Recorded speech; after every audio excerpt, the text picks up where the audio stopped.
unfair and unreasonable 50% increase in telecom tariffs. You'll recall that the NCC recently approved the tariff hike, which raised the cost of calls, data, and SMS by 50%. The hike has sparked widespread criticism, with SERAP leading legal opposition to the decision. In the suit filed at the Federal High Court, Abuja, SERAP contends that the tariff hike infringes on citizens' rights to freedom of expression and access to information as enshrined in Nigeria's Constitution and International Treaty and Consumer Protection Act of 2018 and international human rights standards. SERAP argued that the decision disregards the principle of legality, which requires fairness, reasonableness, and adherence to due process in the exercise of statutory powers. In a tragic development, not less than 19 soldiers, including a commander, have been killed in an attack at the military base in Malam Fatori at Abadam local government area of Borno State. Malam Fatori is a border town 2 kilometers to the Nigerian border community in Bosso.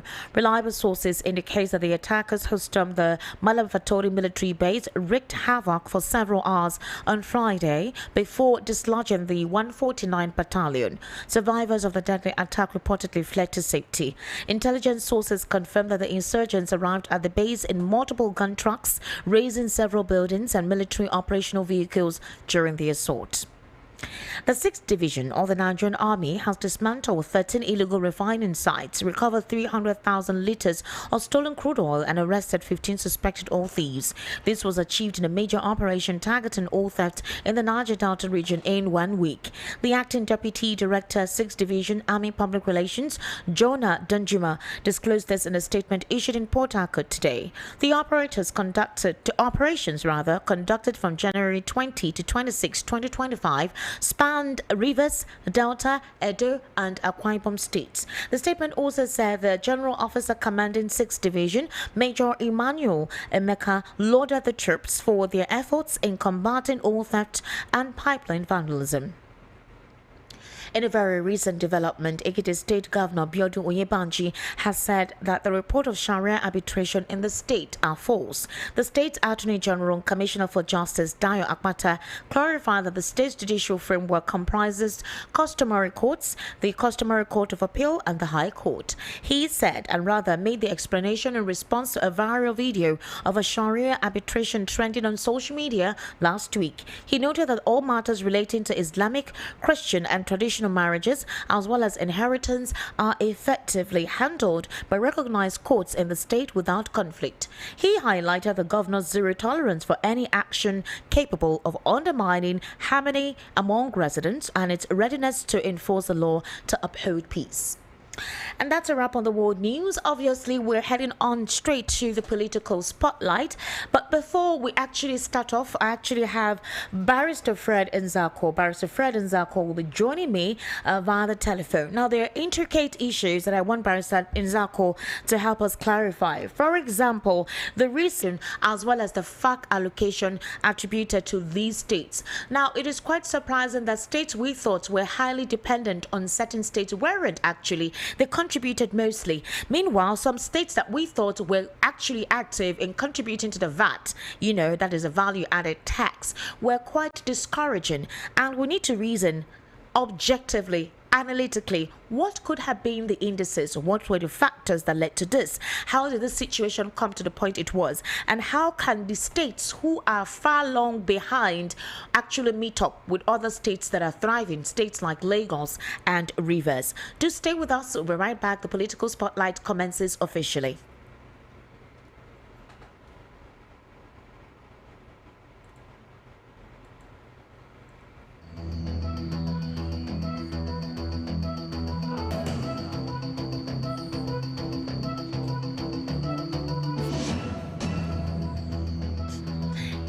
What's happened?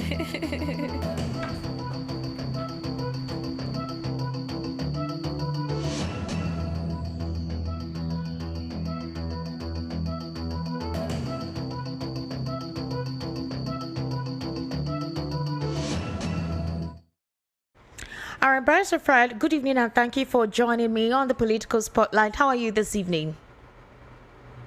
Very well. Good evening. Good evening, sir. Can you hear me very well? Good evening. Can you hear me, sir? Good evening. How are you, sir? Happy Sunday to you. Same to you. All right, Barrister Frederick Nwajagu, let's head on straight into it. On the political spotlight, there are some narratives that we want to clarify. 3 days ago, right, we saw a report from the Federal Inland Revenue Agency giving us a breakdown of what states contributed to the VAT pool and what they received in 2024.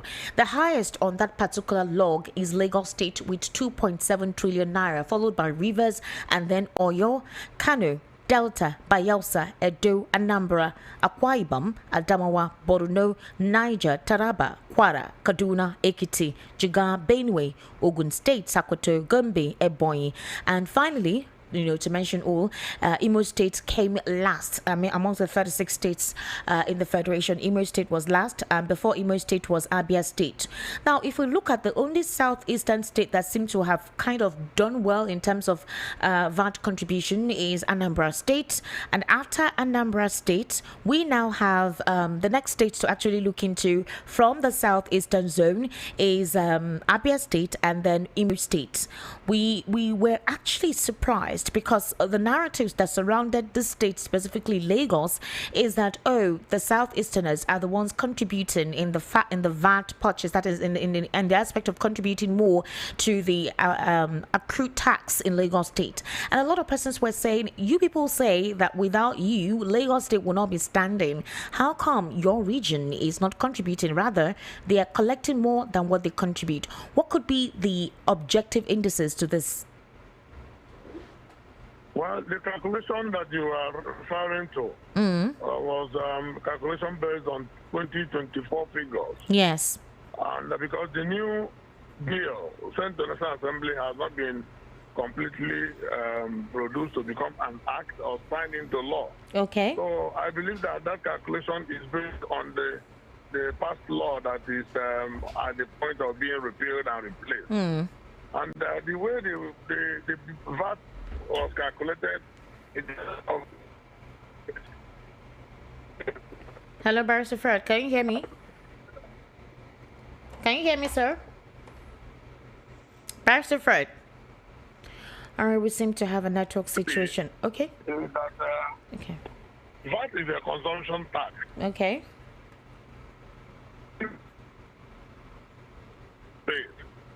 And on the basis of that, it is aggregated and paid to the federal government, from where every state now derives its VAT proceeds.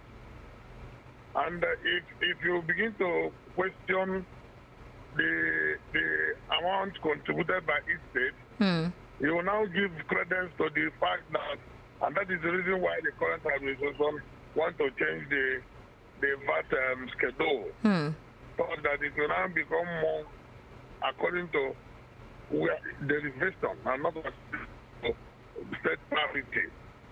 But what I mean by that is, if your state pays more VAT, you earn more proceeds from VAT revenue. Okay. And if eventually it will also, another part of it is that consumption is not only calculated in the headquarters of the company. Take for example, I consume some recharge cards from a particular mobile phone operator. I'm in the East, I consume that. The calculation will go to Lagos because the headquarter of the company that gave me that recharge card housed in Lagos. So the formal law, and that is the law with which this was computed. And of course, you know that out of the whole people in Nigeria, the people that move around a lot are the Igbos, the people of the Southeastern region. Yes. They move around. A lot of the consumption that they do are done outside their Igbo land. And even when they consume a lot within the Igbo land, because most of the headquarters of the companies that attract this VAT are outside the Southeast, you will see the Southeast contribution being recorded lowly. As a matter of fact, this calculation has exposed and supported what we have been talking about, that there are no infrastructure from government and even from blue chip companies in Southeast. And when government keeps away from Southeast, it affects the blue chip companies from coming to invest in Southeast. And as a result, most of the companies are in Lagos and Port Harcourt, that is rivers, and in some other places where the ones in rivers are mainly the ones that are oil-based. Those are mainly oil-producing companies, most of the manufacturing companies and the rest of them. If I consume a beverage product now in Anambra, and the headquarters of the beverage product producer is in Lagos, the VAT will be calculated for Lagos. And I believe that once this idea is changed, this VAT calculation model is changed now to the new one which the president is proposing, the process will go according to derivation. You will see exactly that's when you will now know exactly the quantum of VAT proceeds that come from the Southeast. But Barrister Fred Nwajagu, when this the tax reform bill was introduced, we noticed that the Southeast did not say anything. They kept quiet. They didn't dispute the tax reform bill. They did not oppose it. Everywhere was quiet in that regard. But the clarification is important, because if you go on social media when this list was released, it was all about the persons or some certain persons in the Southeast who reside in Lagos always boast that without them Lagos wouldn't stand, or that they say that they're the ones that actually contribute to Lagos economy and all. Others now say, okay, if that is the case, why is it that your region is not developing, or why is it that your region cannot contribute more to that? Now, what I want you to help us explain is, why do we have a very strenuous economic trend in the Southeast? What are the differences, right, in terms of economic opportunities in Lagos State and the Southeast? Can you help us highlight that? Of course, you know that this calculation was based on last year's figures. And we have always maintained and said that the insecurity situation in the Southeast usually affects the productivity. You are now seeing the net result in everything that we do. If National Bureau of Statistics gives you the figures of productivity of Southeast, you will see that it has dropped from what it used to be some years back. This sit-at-home order that they try to implement every Monday, that is affecting the security situation and affecting the productivity of the South, and it's affecting the contribution of the Southeast to national financial treasury. And that's why we say that injury to one is injury to all. If you look back in years before the system of Hello, sir. When they were stable, okay, and there was a strong, you will see that the value of contribution was. Barrister Fred, you seem to be fading out. Barrister Fred. Yes, you seem to be fading out. So can you just stay in one position and continue so the network doesn't affect your analysis? Yes, I'm where I should be. All right, so continue. That's affecting me. Yes. Oh, continue now. You're clearer now. Yes. So when there is insecurity in the Southeast, it affects productivity and affects the VAT contribution for the South. So it is a wake-up call to government to ensure that those things that cause insecurity in the Southeast are caught, solved. That is the option. Hello? Okay, Barrister Fred, I'm going to cut off and call you back because the network is really very poor. Probably help us explain this particular issue. The reason why I called Barrister Fred is that he's also an economic analyst and he is in the best position. His profile is in the best position to help us, to give us details on these issues that we're discussing. Because, like I said, over the weekend, in fact, before today, we've had the whole back and forth as to the reason why, there was in terms of the contribution on VAT from certain regions, specifically why there was a derailing from those regions, where you have the Southeast, even some northern regions, even some southwest regions too, which actually surprised quite a lot of persons. For example, if you look at one of the states there, what happened is Ogun State, and a lot of persons were surprised that they contributed 26.16 billion. Osun State as well, 14.79 billion. These are neighboring states to Lagos. So Oyo State actually did well because they contributed 272.41 billion naira, while they received 116.83 billion naira. So the problem now is for the states that generated more, specifically Lagos, Rivers, Oyo State, these states that actually did well, they receive less when it comes to the federal allocation, which also brings the whole conversation of the tax reform bill. The tax reform bill is meant to correct these anomalies, all right, this contrast in the states that contribute more receiving less and states that contribute less receiving more. But that is basically what the conversation is. And Barrister Frederick Nwajagu is helping to tell us what could have been the indices that led to the economic dwindling or the economic backwardness of some of these states, that they could not contribute more as expected, to the federal purse compared to other states like Lagos and Oyo and Rivers or Bayelsa. These states did very well when it comes to their contribution to VAT. Also, beyond VAT and the conversation that it generated, we also want to look at the controversial issue in Lagos State, which got a lot of persons talking to, and that's concerning Obasa. Obasa is actually indicating that he must stay on. For him, he is still the Speaker of the Lagos State House of Assembly. The process through which his impeachment went was not constitutional. It said he didn't follow due protocol. He said that he never ever made any form of admission that he had an intention to contest for the governorship, in 2027. He also denounced and denied or distanced himself from the speculation of any form of grandeur attitude towards his fellow lawmakers, and he's saying that he ought to have been present while that impeachment proceeding was actually ongoing. He complained that the Nigerian police stormed his home, locked his wife and his daughter in, also complained that there was a lot of policemen at the Lagos State House of Assembly and they knew he was not present when it happened. So it surprised them that these were the issues that they used and considered in taking out what they considered malicious. So this is one thing that he felt could not be properly explained. And then obviously he had his supporters on ground. His supporters were actually saying that we are not happy with the way the whole processing went.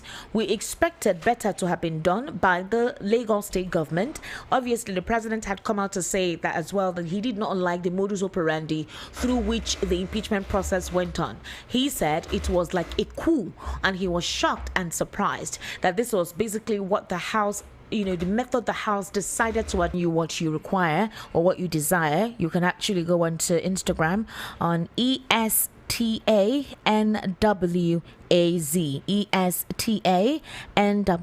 ESTANWAZ. Welcome, sir. You're welcome. Thank you so much. Now, it's an interesting situation that we're experiencing right about now, and there are conversations that I want us to have and to focus on. The interesting thing to consider is this. I'm sure you all know what transpired. He was in custody for 2 years, right? Yeah. You were in custody for 2 years. Yeah, at Ikoyi. Yeah. Now at Ikoyi Correctional Center. Yeah. Now, you know that the 2023 elections, you saw what happened. It was due to what was happening to the properties of the Southeasterners who reside here in Lagos.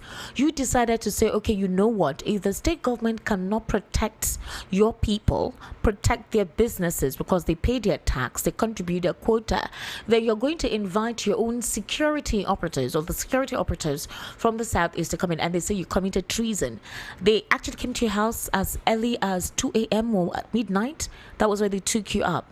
Now, there was quite a lot of issues because we're wondering why your case wasn't accelerated in terms of taking you to court, the entire process, giving you bail and all of that. Can you explain the complexity of your situation then? Well, thank you so much, my sister. Well, actually, when the incident was going on in Lagos, I'm here because I'm the SND of Agawe State to show the solo. Okay. So, and I need to speak and defend my people. So that election period, I was in my palace, in my kingdom here at the West State, when my Igbo people from different market locations came to the palace and they said, Igwe Anatolidikem, you are the recognized Igwe in Lagos. We know he doesn't buy by money, but we are not happy with what is happening in Lagos. And I witnessed that period, the period of the election period. The Igbo people were killings in trade fair market, burning their shop, looting their shops. Okay. It's not something hidden. It's not something people did not witness. And I now look at it in Lagos State. In Nigeria as a whole, at large, we have securities. Police are there, military people are there, and nobody said anything. So I have to stand up and defend my people and let Lagosians know that what their local champion people, they are Taos. What local champion? Yeah, they are Yoruba Taos. So let's not use any ethnicity, but what some miscreants, let's use that word. What some miscreants are doing, I was not happy with it. Because in Lagos, we are mixed up here, and we all are Nigerians, and we are brothers. Igbo and Yoruba, they are intermarried. We don't have any problem. Igbos are developers. Okay. We like to develop. We like to belong. So we buy land here, we build, and the Lagosians are selling those lands to us. None of us have taken their land by force. Before you build, you must go to the local government, and they will give you all the necessary documents and backup to build. So I was wondering, after building, they will come for demolition. Are we building on our own without Lagos approval? No. I know in Lagos State, when you buy land, before you build it, there must be approval from state government. So when the election was going on, one of our Yoruba brothers, MC Oluomo, came up and said, if you know you are an Igbo person, you are not non-indigenous, and you don't want to vote APC, you will be butchered and beat. This was before the election. Yes. So he started giving warning, and nobody speaks, nobody talks. Okay. Nobody said this thing you are saying is very bad. It's not necessary. Okay. And when the election comes, you put them in practical. People saw what happened in Lagos. Everybody saw it, where people are running to skaters, you know. So many people in Isoro here, so many Igbo did not go to vote. In Lagos State, so many local government Igbos did not go to vote because they were beating Igbos mercilessly, directing you where to vote. I know that there's one Ezendi Igbo at the control. They beat him up, and he ran away. He ran into an Oba's house. The same Oba called the police from Panti to pick him. The Ezendi Igbo was in a Panti for 2 weeks before the SS in Lagos went and have a meeting and went and bailed him. It's not a hidden something, or what I'm saying happened to Lagos. So, well, I stood up and told them that, please, enough is enough. They should allow Igbo people to drink and kept cup. Okay. That we need peace. That if this thing continue, I will invite IPOB. That was my language. Yes. If it continues, I will invite IPOB, not to invite IPOB to come engage war or to fight in Lagos State, but to come and make peace, to come and protect the property. All Igbo's That's what you said, life. yes. But the court convicted you. They said it was that you, according to what is your count bordered on an attempt to commit acts of terrorism, financing terrorism, participating in terrorism, and meeting to support a proscribed entity, which was discharged and acquitted when you were asked to leave. Now, you were supposedly meant to stay for 12 months, but you stayed more than 12 months. Yes. So, like you asked me earlier, I was detained without proper investigation. I don't know the way Nigerian police people are doing their investigation. Because I know since I grew up, I came to Lagos, I've never had any problem with anybody. I've never committed any crime. I believe I have a good record in my diary or in my system. Yeah. So when they arrested me by DSS Lagos and accusing me as terrorism, I told them I have no any business with terrorism. I don't sponsor terrorism. I don't know any of members of IPOB. I said this for these people to calm down and make sure that they know that we have securities. By the time they know that we have securities, the situation will calm down. Okay. And I advise my people, this fight is not a physical fight. or using gun to fight. It's a fight we will fight with to rub mind together. They will let us know where we are going. They should come down. My people accepted to come down. So when they arrested me and they are accusing me of terrorism, sponsoring them, being a member of IPOB, I asked them, since the case was going on, have they seen any IPOB member? Did anybody come to Lagos to fight?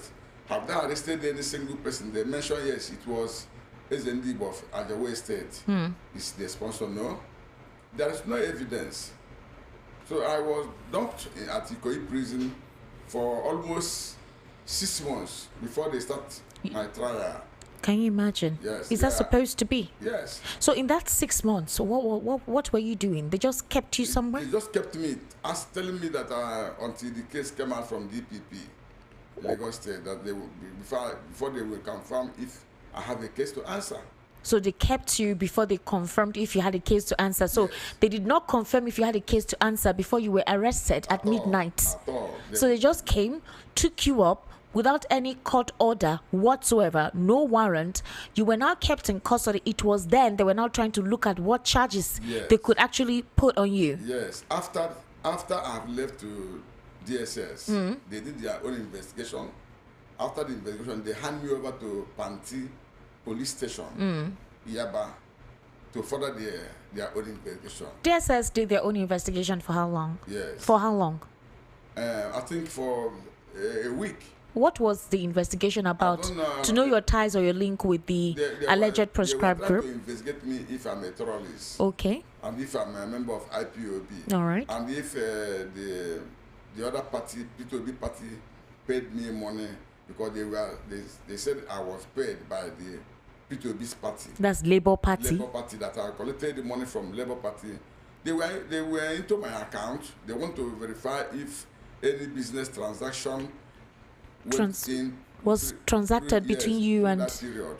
And I think after why would they connect you? What do you have to do with the Labour Party? This is their set mind that they believe I'm an Igbo man, and perhaps if Labour Party has paid me money. I'm sorry, is the Labour Party an Igbo political party? I don't know, but that is their own The understanding. major dominant ethnic group in the Labour Party are the Igbos. I don't know. What is your connection with Labour Party whatsoever? End of the day, they went to Panti, and the Panti started their own investigation. After the interrogation, Panti Come closer to the mic. people took me to court. Said that I have a case to answer.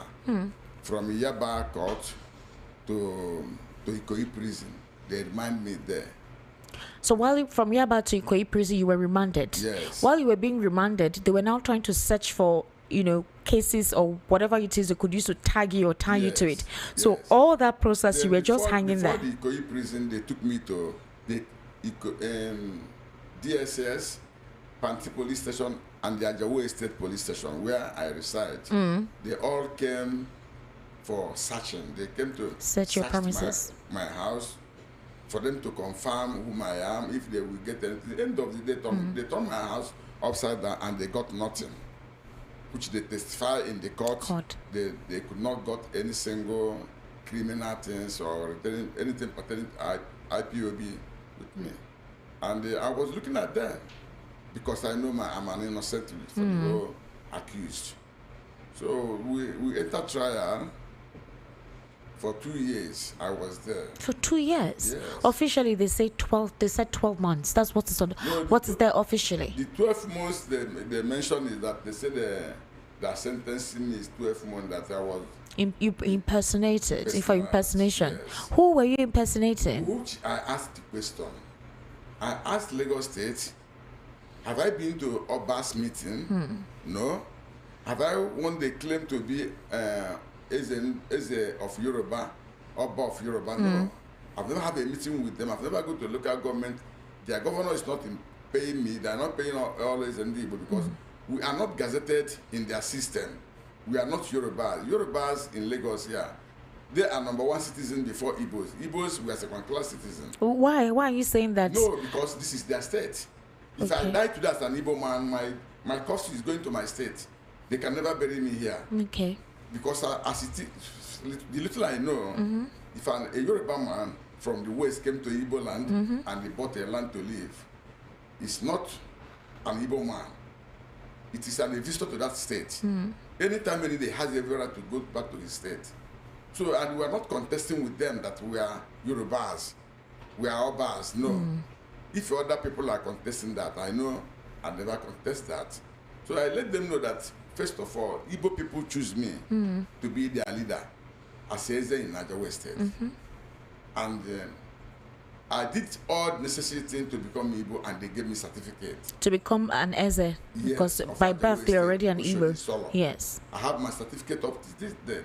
So at the time, the same court requested for the certificate. They want to view it, they want to confirm. My lawyer presented my certificate to them. And they could not come up in any other form to ask who gave you the certificate. We want to invite the person that issued the certificate. Let us confirm how the certificate come, because the name of the person is there, his signature is there. I told them the person that gave me the certificate is still alive.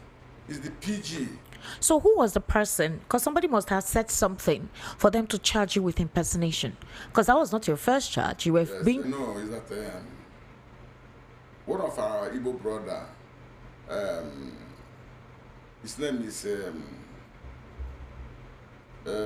former President Ohaneze Lagos State. Don't mention his name, please. I mentioned the name. You mentioned the time I came because it is something I know I can defend. You can defend that? Yes. Solomon Obunaguene. He was the one? Yes, who told Lagosian that I'm not a in Lagos. Why would he say that when you have your Why? I don't know. Because you say now you did all the necessary things, you have your certificate up to date. So where did he come with that information? Even when I do my young festival, he came in location. He was alive. He wouldn't know that. He wouldn't said that he doesn't know I'm an Eze with certificate. When you say he was alive, he's no longer alive? I mean that he was there live at your event, okay? Yes. So, and he knew actually that I'm an Eze in Lagos. Okay. And the people that is giving certificate are the right people that gave me certificate of Ezeship, Igbo speaking. All right. Lagos State. And what is the problem between me and Solomon Obunaguene? I always tell him, when his tenure expired, they have an election. A man from Enugu State, Sondosai.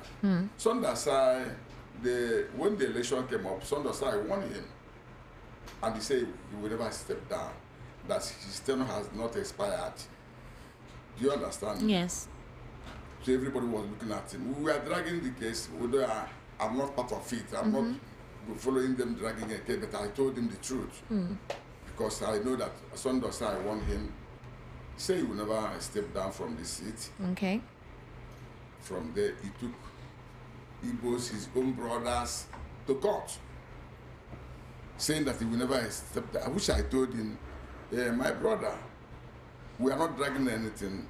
You are an Igbo man. No, you have no reason denying that man his seat. He won the seat. Okay. Which he will let Emmanuel testify. And the other members of Ohaneze and Igbo in Lagos knows that Sondasai won Solomon Obunaguene. So Solomon now believes that I am against him. But God knows the truth, I'm not against him. So, but regardless of whatever personal issue that somebody has against you, to go out there, publicly say this about your person without proof, just out of malice, it's dangerous. That is his own understanding. He believed that I'm a threat to her, that he told me he will jail me, that we make sure I will go to jail for just no reason, because I told him the truth. Even after all said and done, Solomon Obunaguene imposed somebody to us, and one of our Eze member. He now said, this man is your chairman, council of Ndeza. Every other Eze kept quiet. People kept quiet, but to Eze, we have our own platform. Okay. We are in our own system. We have nothing to do with the PG, president of Ohaneze Lagos State. They are her. We are Ezes.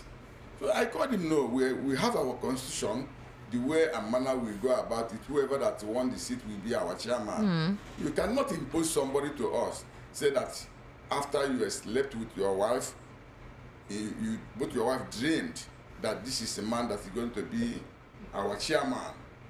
His name is Christ Ofia, is a Ndibo of You say they dreamt. Ibojuleki. That's where the man lives. Okay. And I withdraw going to the meeting. I doesn't attend to the meeting because I was born as a king. All right. So I know the rules and I know the right thing to do. So after so many times, some of our colleagues were calling me, disturbing me, as well. They want me in this meeting that this time I don't come meetings, so many things goes wrong. I said, okay. I went there. I told this child, Sophia, you are not our chairman. We never elected you. It is Solomon imposed you. So when this problem comes, Solomon called him and called us some other Nwajagu and 3 people. They make press conference against me. That I'm not Eze. I'm parading myself as an Eze. Nobody knows me. I am on my own. That whoever that is calling me Eze is taking that risk. While in Lagos State, I know I'm an Eze. We're confirmed. Okay. Nobody will contest it. Even at this moment in this Ajawo, no one person will say he is Eze of Ajawo State. All right. Okay, so let's go back to where this whole thing started. The 2023 election was an eye-opener for a lot of persons. I think the trajectory of how the elections went, right? The way the election went surprised a lot of persons. For example, Lagos State wasn't won by the APC. And after the election, we saw a very strong attitude against the Southeasterners who reside here. Also, for the Labour Party, which a lot of persons did not see coming up, because I'm coming somewhere with this question I'm asking. Now, the Labour Party has always been in existence before Peter Obi joined, right? But gained momentum and widespread attention with Peter Obi when he came on board. You had a lot of Igbos who never used to participate in elections before actually decide to participate since one of their own is part of it. But when you look at the constituents of the Labour Party members, it's all and sundry. You have Northerners there, you have the Southwesterners there. It's a composition of almost all the ethnic group. Why do you think that they connected you, or they thought that somehow you had some financial transaction or whatever, you were working under the bead of Labour Party or a link with Peter Obi? Why did that come in? What was the plan behind all of that? Thank you for this question. I must tell you, I don't know their mindset. I don't know what prompts people start saying so. Because personally, I'm not a politician. I'm not under any political party because I'm a royal father. The right hand is my hand, the left hand is my hand. All the political parties are my subject. Okay. My duty is to bless anyone that visit my palace and advice and give him my blessings. And after my blessings, whoever that God that decided that will be there. So when these all stories was flying here and there, I was surprised. Did Peter Obi come to meet you before the elections, maybe during the campaign? I have not meet Peter Obi, if not perhaps inside the flight or in Abuja or somewhere in location. Did any of the Labour Party members come to visit you for blessing them or something? Nobody. Okay, so what would you describe as the attitude of the originators, that is, those who own this state, the the indigents of Lagos State, or whether they are indigenous, but so long as they're from the Southwest, towards the Igbos after the 2023 election? What would you say was the attitude? I'm sure you have good trade relationship amongst the tribes that reside in Lagos, because it's not just Igbos that reside here. Almost all the tribes across the Federation reside in Lagos. Lagos is a hub, is a major commercial hub in this country. So how would you describe the attitude towards the Igbos? Well, to me, it is unfortunate that what is happening to Southeasterners in the various states. Sometimes I would be wondering, asking, are we one Nigeria for real? If you people know that we are not one Nigeria, why not allow us to go? Because, for instance, I give you an example with what is happening in the presidential seat today. No any Southeast here is having any political post or any position in the government apart from Bianca Ojukwu. Yeah, a couple of them. Do you understand? A couple of persons out there. Now, when you come to the election period in Lagos State, the way and manner their youth and some of their people are doing things, and their government will keep quiet. I always ask Are we not one Nigeria? What is going on? Was it like this before 2023? That harmonization has always been there. I mean, when it comes to trade, when it comes to relationships, sharing neighborhoods and all of that. After the election, they started demolishing a lot of houses. Those houses, were they illegally erected? Were they illegally erected? I was in the prison when the news came that they were demolishing houses in Nwajagu State, rich field. The Minister of Environment said that those houses were blocking drainages. Those houses, they told you that it's blocking the road and bridges for the water to pass. Are they not the same people that is given approval to go and build? As we are now, you have the indigenous. That's why I said that they are number one citizen in their state. They are to sell the land to you. You as an Igbo man or from Eastern, you can't come here and build because you never came here with land. So a Yoruba man must sell the land to you, you will buy.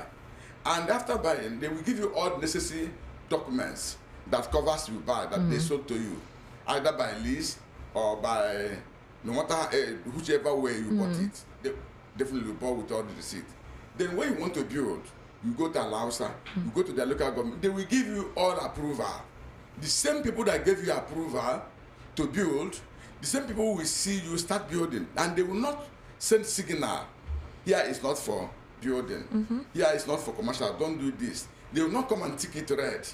They will allow you to finish building.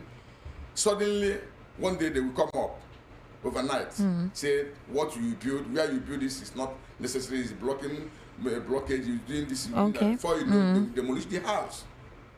So is it important? Don't we see that they are not doing the right thing because they will issue you go and build from the local government. The same government that give you approval to go and build, the same government will come and start demolition. So are you not seeing it that there is a partial, they don't like you, they don't want you? Okay, as Ndibo, let's look at this. There is this narrative that the Southeasterners like to dominate wherever it is they are. Maybe because they have this attitude of settling wherever it is they go. They establish their businesses, their houses there, and a couple of indigenes of some of these regions where they decide to settle feel that they usually dominate. Why that narrative out there? When you say people are dominating, are they dominating to the detriment of the region that they have moved to, or are they dominating and bettering or developing the region they have moved to? Are they constituting nuisance in the region that they actually stay? And if they weren't allowed to stay in the first place, will they be there? What is this narrative of dominance? It's a good question, which you have answered the question. Let's just come closer. Because when they say domination, that Igbos are dominating, I don't know why the language is always come up. Because Igbos never came and said, you are a Muslim, you don't want to be Muslim again. No, it does not concern Igbo. Igbo man does not come in Lagos to live and said, I don't want to go to this church. No.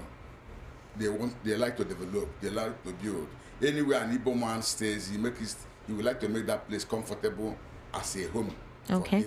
Do you understand me? Yes. And I see no reason, I see anything wrong there, that you show the land to me, I develop it, make it the way that will be comfortable. Another person will join, you sold to him, he build, and enjoying his building, doing things well, facing his business, facing his market, or he's working. All right. Now you came from somewhere, say that they are trying to dominate, they are trying to claim the land, they are trying to do this, and you know evidence of what we are saying. For that, we become envy, become aggressive to them. I think it's wrong. It's totally wrong because you sold to us, and we develop without having it. You can't see in Lagos here. Where I am today, where I know very well, I've never seen where Igbo man came out in Lagos, start dragging what does not belong to him. Okay. I've never seen. Several times they have chased us to go from Ladipo. Several times. All right. They've done that without any reason. And they are the one. Some years ago, they chased Igbo people from Idumota and gave us trade fair. And the Igbo people accepted it with good heart. And they built trade fair, developed trade fair. The same trade fair they are now having problem one way or the other. Up by now. Yes. Okay, so let's look at this. Let's look at this. After the 2023 elections, there are persons, they call themselves conservatives. Come again. They are called conservatives. Okay. They say that Lagos State is their land, and any occupation, any business, any industry set up here, regardless of those that were the initiators or the developers, their own persons must be in charge. Their own Persons, that is persons from this state, Okay. must be in charge. I'm sure you saw the renaming of one of the markets here close to Ladipo, yes, exactly.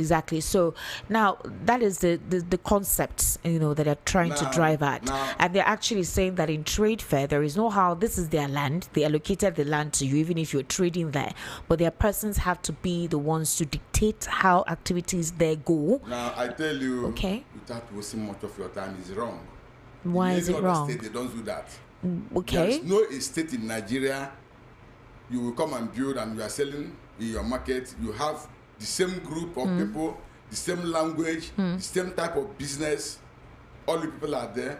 Then an external body who doesn't know anything about the business. Why do you say an external body? What is somebody Because who is those not? people that are trying to bring in to become in charge, they are external body. They don't know about the business. But this is their state, as they say. They showed it that there is an agreement, Okay. even though it's their state.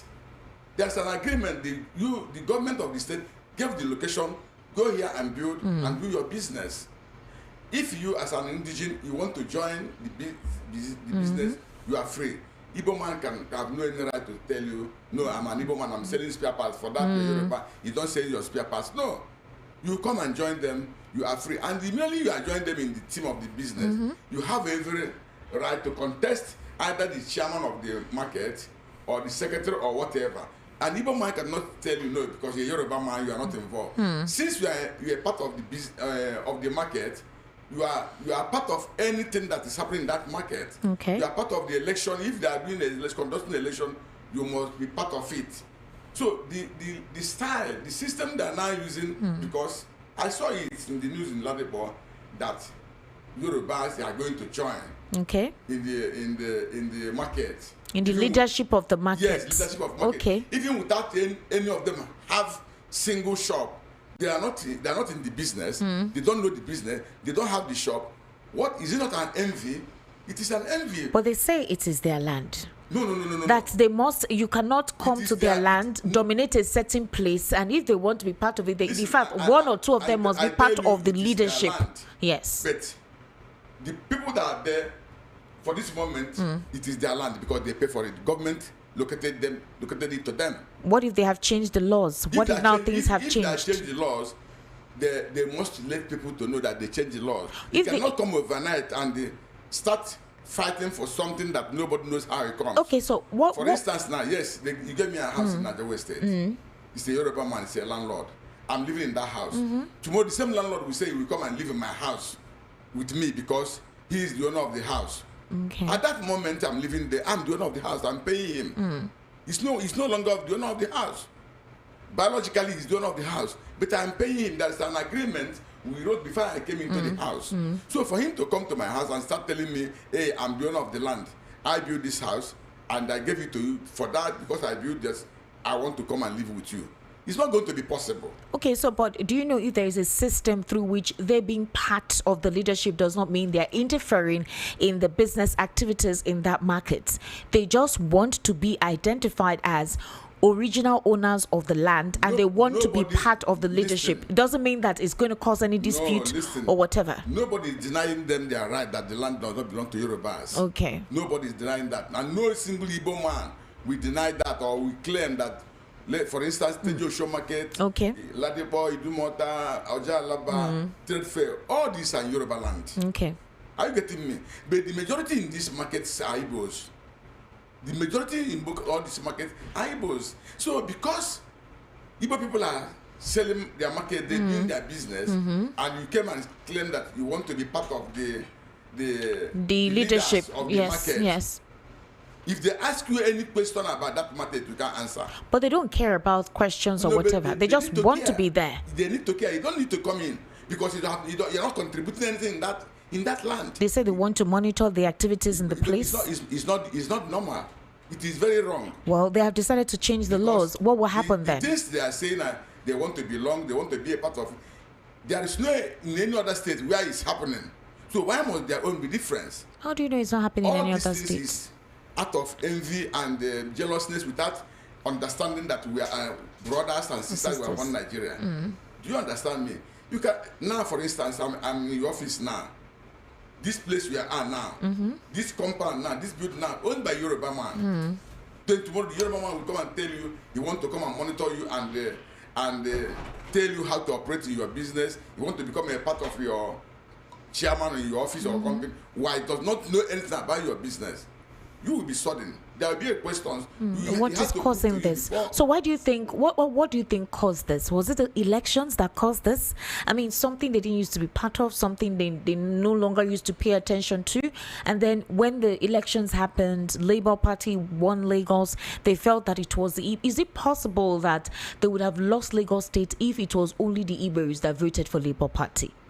Is it possible that, for example, in the 2023 presidential election, the president did not, the APC did not win Lagos State.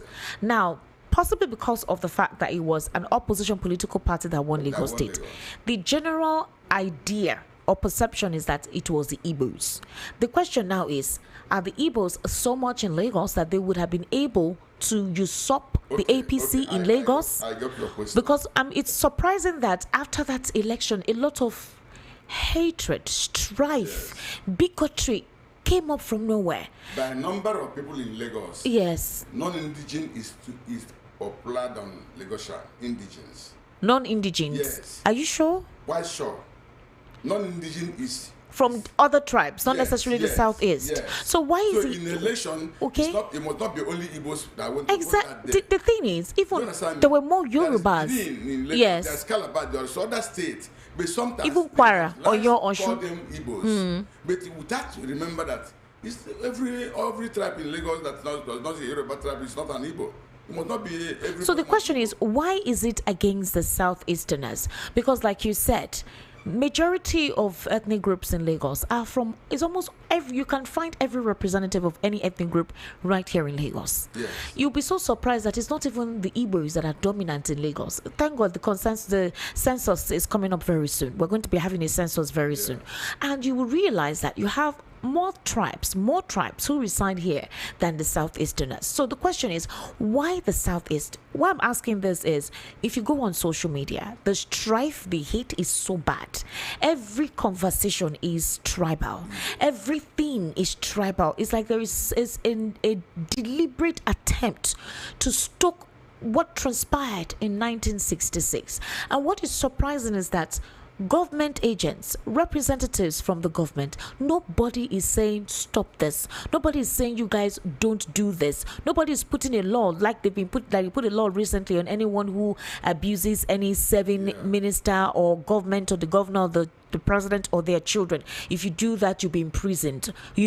Nobody's saying anything because it's not against the current administration, but it's against a certain ethnic group. So why? You have the Northerners too residing here. You have Mile 12, that's their base. The market there is theirs. Mile 2 too, the same thing. So why is that disparity not towards other ethnicities? Why the Southeast? And why is it now that we're seeing a full on?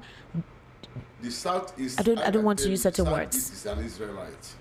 Come closer. Anywhere they go, they multiply and they do things fine. I told him in the court when they were telling me I'm not a in Lagos, that they don't want to someone that is someone that's not Yoruba to become their king. I told them that there's Seriki here. What is the meaning of Seriki? It's the same as in Hausa language, and nobody stopped them. If you go to Agege, they have Seriki in Agege. If you go to Apapa, they have Emir. Emir in Yoruba language is Oba. Okay. If you go to Anambra State, in Noka, where I came from, we have Oba of Yorubas in Anambra State today. So you see, like this question you asked, I want to tell you it is an envy that because anywhere Igbo people went, they must establish well. They must do well. I remember after the Biafran War, they seized all these last properties and their money. No matter how much you have in the bank, You can see how much they will give to you. So today, they are even still wondering how many these people are still existing. But that is their nature. That's how the God made it. So anywhere they are, you must notice an Igbo man there. Igbo man does not hide his identity. Do you understand me? Yes. We are into commerce. We are not in the government. And we are not dragging government offices with any tribe in Nigeria. Okay. We're only asking them they should give us that British space to do our business. And the more the business is booming in any state, the economy is booming. Because when you come to people that are doing business in Lagos that are paying taxes, you know that Igbos are part of developing Lagos State. Okay. Do you understand me? Yes. Go to Lekki, go to Banana Island, go to Ajah. Igbos are there everywhere. Igbos they feel water and they build. Any part of Lagos here, Igbos are building. They are doing very well. Okay. And they are not doing very well that they are stealing. They're always industrial people. They work hard to make sure they got what they want by living and take care of their children. Okay. So it makes other tribe to envy them. So you think it's envy? Fighting, quarreling with somebody in business, but other tribe always fight against us. Because I was in Idumota then when they even existing. It's still existing. Because some part of Igbo people went to trade fair, some part of Igbo people did not go out from there, and they are still there. If you go to Ireland, Idumota is still existing. So sometimes I've been asking myself, does it mean these people are not our brother? Because we intermarry. Yes. We do things together. There's a lot of intermarriage. Like I said, coming back to the kind of conversation that has been had. As I do know that on social media, there are persons that are threatening. There are persons threatening. They want a certain group to be exterminated. They want them to get out. They want their properties done with. They're expressing hate and strife. But this is a president saying that his administration will not tolerate any form of divisiveness. Where is the National Orientation Agency in addressing this anomaly? Where is a spokesperson on strategy to the president, Bayo Onanaga? All of this are very glaring on social media. You will see all the name calling, you will see all the threats being made. No government agency has addressed it. So is this particular statement only towards a certain group of persons, but not for the majority of Nigerians, but maybe just to possibly the Southeasterners, whatsoever? This statement that was made by the president to the Finnish government. Well, one thing I will tell you, this is presidential seat. Yes. Any president come to his seat can decide how he's going to handle his own government, and you will not decide to that person. And for my own view, formally, I thought Tinubu is not going to do well. Okay. The way he was handling the Nigerian things now, I think I'm You're impressed? Admire it. Okay, you like it? Any other thing, this tax. Yes, okay, the tax. Everybody should pay tax. More you are paying tax, more the government are seeing money to run their system. That's the part of the development. You cannot be doing business and you are not paying tax. Okay. You understand me? And you can see the way he's fixing his people in the offices. The way other governments have been doing for so many years. Are you getting me? So on those areas, I admire the man. Okay. I say, yes, you are Jagaban, as you said. I like what we are doing. Because other states have been doing that. And nobody speaks for years. So for him to change his own seat, the way it will suit him, the way it will goes, I think I don't see any reason bad there. Okay. So in terms of the tax, as you said, there was a report on the tax that was contributed, that is value added tax from all the regions, and then the federal allocation. Southeast actually came behind in terms of what they contributed for the value added tax, and that's because of a couple of factors, which is very obvious, specifically for Imo State that came last. One of them obviously is insecurity, so investment opportunities are not there. What would you advise the Southeastern governors to do to rejuvenate and resuscitate their economy? Well, because I'm not closer. Because I'm not a politician. It's not about politics. It's about the business and trading. Yes. I am a traditional ruler. Okay. Do you understand? And in Nigeria today, there are things you will say, they will come after you. Okay. Even you are trying to advertise their government. From my own understanding, we have our representatives in government. Yes. Like governors, senators, and those house in assembly. They are the people that are supposed to come into that and look and have a meeting and address the issue of the taxes between them and the president. Do you understand? But for my own little knowledge, I think one paying taxes is not bad. I'm not talking about the fact that paying Ebonyi. In fact, you couldn't even see some states like Ebonyi also. Yes. So the question now is, we know a lot of issues that happened from 2020 till now. The insecurity in the Southeast is one of the reasons why. Well, the insecurity in the Southeast, those in the government knows that. Okay. Because why I say so, in other part of Nigeria, like North, there's a lot of things going on there. Yes. But we cannot see military or Nigerian government arresting people, sending military to go there to fight or to destroy or to... They have actually. There's a lot of military presence in the north as well, fighting Boko Haram and illegal mining. East, I believe that Easterners just want to have their security for against their land. Okay. And their children and their mothers and their father to make sure there's peace in our place. Okay. Before they attack us, terrorism. And since that time to today, Easterners has no peace. Kanu was one that started. Do you think Nnamdi Kanu was one that caused the insecurity in the Southeast? That's what I'm saying. For the peace to reign in the East, the federal government would have listened what Easterners are demanding, asking, release this our song. Okay. When they listen and release it, they would have now know if after releasing Nnamdi Kanu, would this thing continue or will it stop? Okay. But rather, nobody listened to that. And it makes people in the East believing that it was because of Nnamdi Kanu arrest that is what causing insecurity and bringing insecurity in the East. So they would have listened and sit down and said, okay, let us leave this young man and let us see insecurity will stop in the East. Okay. Where there will be peace in the East. Go to the East today, you see that everybody's running away for insecurities. Kidnapping and killing is increasing every day in the eastern states. Do you understand? Yes. So, and I believe that government has power, and they have everything it takes to them to stop insecurity. Do you understand? Yes. I remember what IBB said. IBB said, any state that there is insecurity for almost 1 hour or 2 hours, that government should know about it. Yes. So I believe whatever that's happening in any state in Nigeria because of insecurity, government should be held responsible because they know that they are in position to stop insecurity.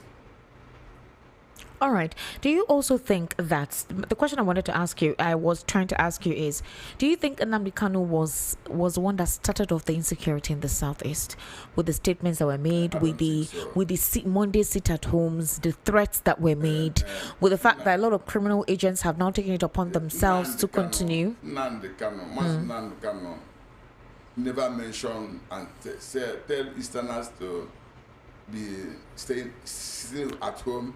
Nnamdi Kanu have never said so. Okay. Nnamdi Kanu has been in detention before they started this Monday sit at home in the East. I'm asking because the narratives are out there. We want to clarify it. It wasn't Nnamdi Kanu. It was the masses. It was the masses. The Easterners feel that this is what they are going to do, so that the government will listen to them, because the Easterners has been sending some prominent Igbo men and asking for Nnamdi Kanu to be released. Okay. So the masses now decide they will start sit at home every Monday. So I never heard from Nnamdi Kanu direct that he now give instruction because of my arrest. There's always sit at home. No. Okay. Interesting. Do you also think that the Southeast is still experiencing what transpired during the Civil War? The disparity, the dislike, the isolation, do you think that is still ongoing, or it was even better immediately the whole thing was resolved then as to what the Southeasterners are experiencing now? Yes, Easterners has experienced war. Come closer, even please. they experienced war where when the Easterners is, let me say, they are blind. Okay. They don't have any money or anything to fight. Okay. They fought that war empty-handed, and the British thought fighting Easterners is just 2 minutes, you pick them. But because of the guts of the Easterners, the Israelites, it took them time to deal with Easterners. It's not easy for them. And since after that war, no an Eastern person like war. Nobody witnessed war, love war. Nobody prays to war to come. Do you understand me? Yes. But if anything come up that the war will come, war can come. Anything can happen. Like now I'm in my house and you want to come and will kill me, or you are finding a way to come and kill. I will retaliate. I will try to defend myself, and that can bring war between both of us. How would you advise the federal government to synergize the entire nation? How would you advise them to stop this disparity? That Nigeria, as it is now, we're one. We've moved beyond all those differences. We've been able to get along for more than a century right now. And whether we like it or not, the country is what it is. How do we safeguard the future of this country without all of this ethnic differences, all of this bias, this malice, this hatred? What would your advice be to this administration? Well, for me, I will advise... Come closer to the mic, please. I will advise Nigerians as a whole that we need peace. And the way and manner we go into this peace, this hatred will stop. For instance, our brother Nan Kanu has to be pardoned and released. Sunday Igboho was pardoned and was released.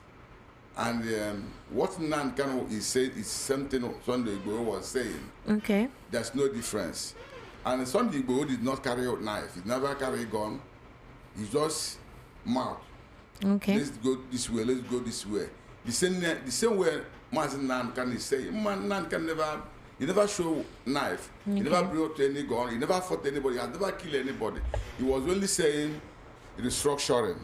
All right, but a couple of people feel his actions led to the death of a lot of young persons. Sorry? A couple of people feel his actions, his utterances, his preaching led to the death of a lot of young persons. That is individual mindset. You understand them and not be my understanding. Everybody with your own understanding. To me, to my own understanding and my own view, I am supporting what the young man says. Let us be restructuring. Let what goes to A, let it go to B. Okay. What they did to Mr. B, did the same thing to Mr. C. Okay. That was what Nankan is saying. All right. Okay, thank you so much. Let's open the phone lines right now and get the reaction of what a lot of Nigerians think concerning the conversation that we've had today on the political spotlight. The Ezra introduced himself earlier today. It's quite an interesting one. He's been able to express himself on a couple of issues currently ongoing within our socio-economic landscape, and these issues are important to address because if you go on socials where a lot of literate minds have conversations, you will hear a lot of things being talked about, and these narratives are important to be cleared.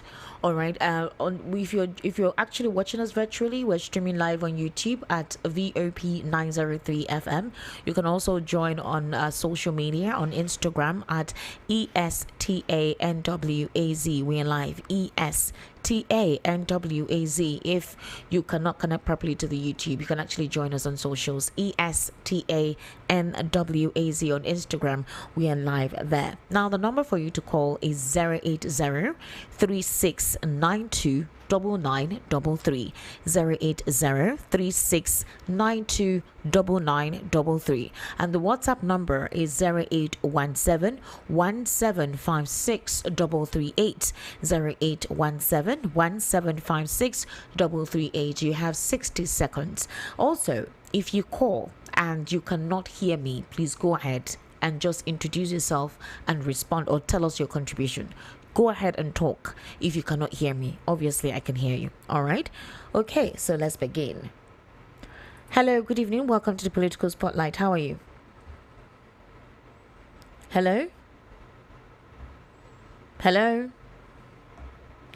Okay, please kindly call us back. We can hear you. 080-3692-9933.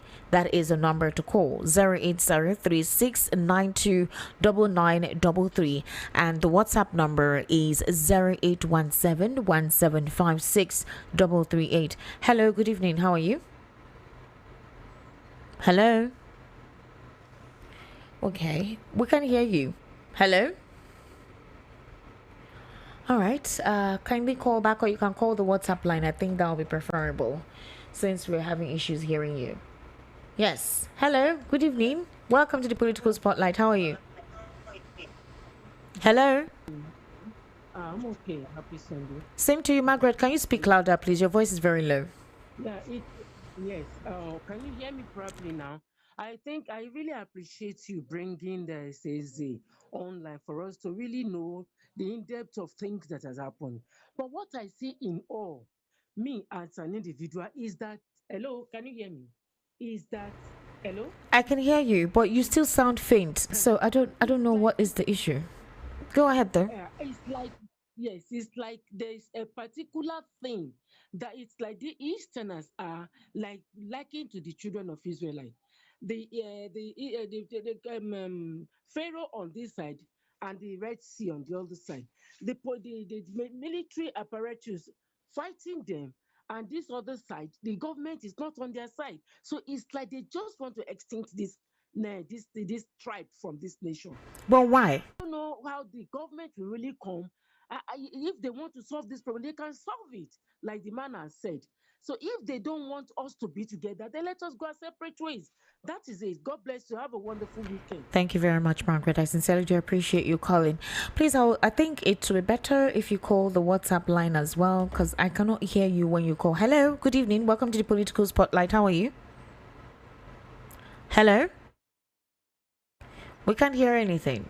All the calls coming in through the normal call, we can't hear anything. So please call the WhatsApp. All right, call the WhatsApp. We can't hear you at all. We can't hear you.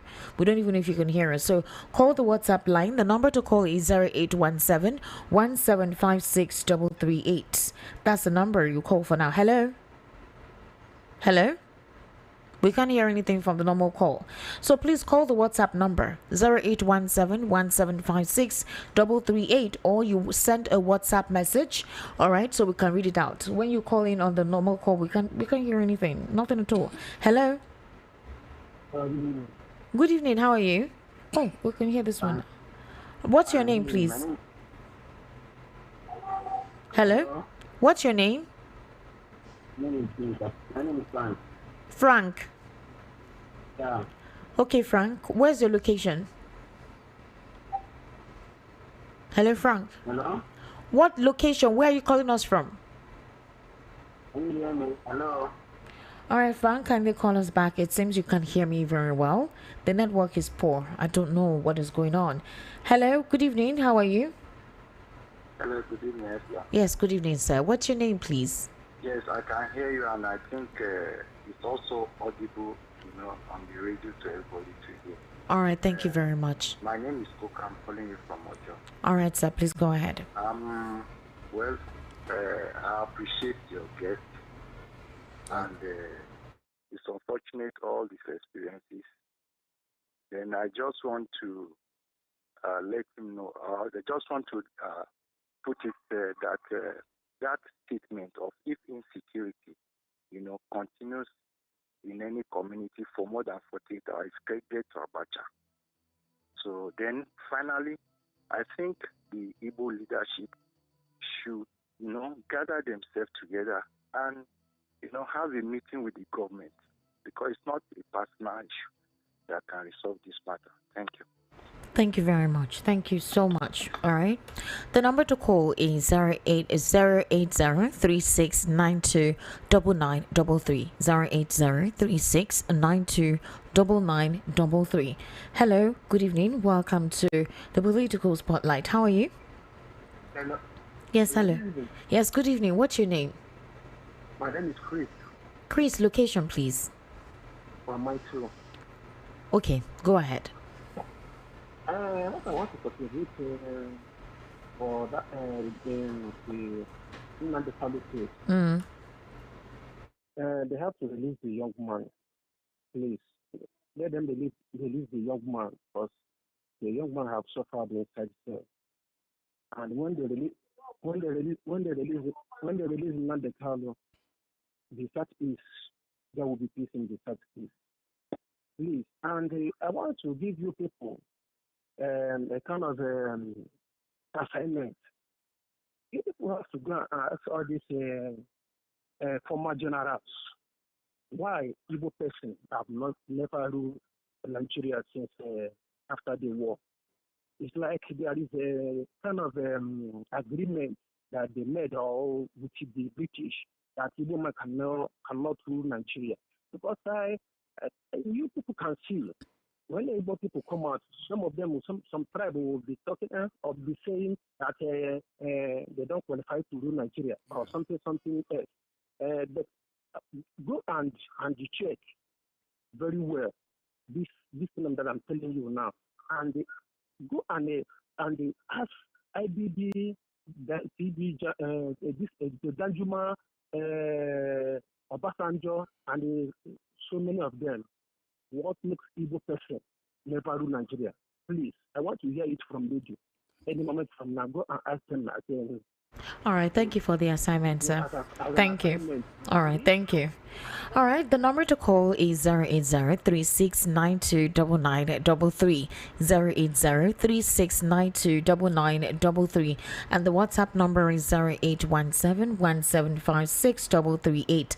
Hello, good evening. Welcome to the Political Spotlight. How are you? Yes, good evening. How are you? Yeah, I'm Mazi Festus calling from Iowa. All right, Mazi Festus, please go ahead. Yeah, let me give you one thing. Go and write it down. If Igbo man don't rule Nigeria, Nigeria will continue like this. That's number one vision. Okay. Okay? And yes, if they refuse to continue like this with their bigotry and other things. So thank my Eze. You have spoken very well. God bless you. All right. Thank you. If you people say if an Igbo man does not rule this country, the country will continue like this, what about the states that are being governed by the Southeasterners? Hello? Those one you are talking about the governor's problem. His governor's problem. Is it not about the individual who is also an Igbo that, has not been able to do what they're supposed to do? If we want to be real about, leading at the federal level, you've not been able to lead properly in your region. And you think that is that same method that you use to control from the federal level? I mean, let's be logical. That is the problem. That is one of the problems we have in Nigeria. So the issue now, is it about the fact that if an Igbo person does not control this country, things will not get better? About the individuals from this tribe who are selfless to lead properly? You can see what is happening now. Use your teeth, use your tongue and count your teeth. Thank you. All right, thank you for calling. The number to call is 080-3692-9933. Leadership should start from home. That's the general concept. So if you say that until the Southeasterner is able to control this country, the country will continue like this, what about the regions that the Southeasterners control? What's the testimony there? At least that should be your proof for allowing other persons convinced that indeed, if a Southeasterner should rule, then things will get better. Your region is supposed to be an example of that. It's supposed to be your blueprint. It's supposed to be like your certificate to prove that, see, my region, our leadership is very good. So at the federal level, it will be better. We're just being objective and logical. All right. 080-3692-9933. That's the number to call. 080-3692-9933. Hello. Good evening. Welcome to the Political Spotlight. How are you? Good evening. How are you? I'm fine. Good evening. What's your name? My name is Suleiman. Suleiman, location please, Suleiman. Suleiman in Northern, but it's in Lagos. Thank you very much, Suleiman. Please go ahead. Honestly, the AZ has spoken well. To be realistic, it is glaring. The kind of marginalization shown to the Igbo in Lagos State is glaring. I see it. I witness it. But I think we need to go back to the drawing board and fix what went on wrong. And the government of the day needs to be logical. I believe that Nigeria is one. So if really Nigeria is one, then we need to embrace everyone of us. And no matter how long it takes, the Igbo will surely rule this nation. But we have to, I repeat, we have to embrace other regions. And this same station, I don't know whether it is only meant for the Igbo, because most of the people contributing are the Igbos. Okay, Suleiman, thank you so much. It's not only for the Igbos. We speak on every issue. It's because we'll have Ezendibo with us here. So obviously the conversation was patterned towards issues or from that particular region. So we discuss, if you follow our program, we discuss all issues right here on VOP. If you've been following us, consequently, we usually bring up issues that are basically on the news. That's it. So we advise everyone, all and sundry, to call in and weigh in on the conversations that we have here. Hello, good evening. Welcome to the Political Spotlight. How are you? Hello, good evening. Yes, good evening, sir. What's your name? My name is Udeme. I'm calling from Maryland. All right, Udeme, you took time to call your name. Go ahead. Thank you so very much. Ezelibo, I greet you. See, what I'm saying is that you see that these people now that are envying these Igbos, they are trying to make laws that would be so difficult for them, or that would sustain this land. I'm telling you honestly, there's a secret behind all these things. See, let me tell you, it is high time the Igbos should have plan to go and build their region. It's high time, because there is nothing that they will do that will impress these people. One day, I was talking with a friend that is from Yoruba. He said that all the buildings, all the properties that the non-indigenous are buying, if there is war, that these people, they will go away and they will claim all those properties. So it's high time we begin to look into our region and develop that side also, because things are coming. Thank you so very much. Thank you very much. And I pray we don't experience any war, because I don't even think this country can go through what it went through, in 1966, thereabout towards the 1970. I hope that we've been able to stay together this long and we continue, and that does not happen. That's why we're having these conversations, not to allow certain narratives that can, fuse that light, that fuse that tension that caused what happened back then. Certain persons are deliberately trying to stoke the politics, stoke ethnic tension. It's like they've been paid to do that. It's a constant thing they do every day. Hello, good evening. Welcome to the Political Spotlight. I can hear you. What's your name? Hello, good evening, sir. Good evening. What's your name? Yes, my name is Chike. I'm calling from Alapa. All right, Chike, go ahead. Yes. Sir, there is something we are missing in this conversation. Okay. What is happening in Lagos is not a war between Igbos and Yoruba. Okay. The APC are the one behind the black mark. They are orchestrating this division in order to weaken Peter Obi by 2027. So, and let me tell you something. Can you hear me? I can hear you. Yes.